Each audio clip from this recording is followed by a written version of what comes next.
PM Modi સહિત ભાજપના ટોચના નેતાઓ સામે અલ્હાબાદ હાઈકોર્ટમાં અરજી. નાગરિકતા સુધારા કાયદો સંબંધિત કાયદાનો પ્રચાર પ્રસાર કરવા મામલે વડાપ્રધાન મોદી સહિત ભાજપના ટોચના નેતાઓ સામે કેસ નોંધવાની માંગ સાથે અલ્હાબાદ હાઈકોર્ટમાં અરજી દાખલ કરવામાં આવી છે. આ મામલે રાજ્ય સરકારને નોટિસ પણ મોકલાઈ છે. આ મામલે હવે આગામી અઠવાડિયે સુનાવણી થવાની શક્યતા છે.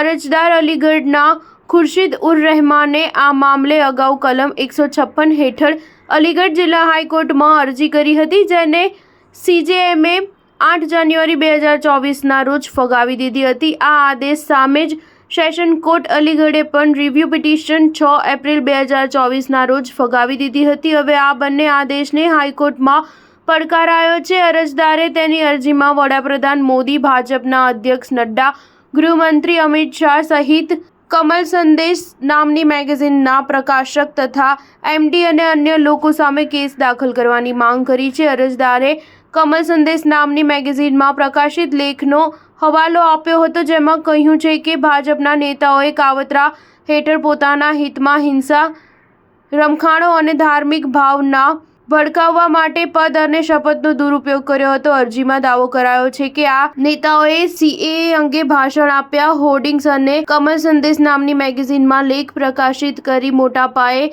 તેનો પ્રચાર કર્યો. તેનાથી દેશમાં મોટા પાયે દેખાવો થયા, હિંસા ભડકી અને જાહેર સંપત્તિને નુકસાન થયું. સ્ટાર ન્યૂઝ 7 હંમેશા સચ્ચાઈની સાથે.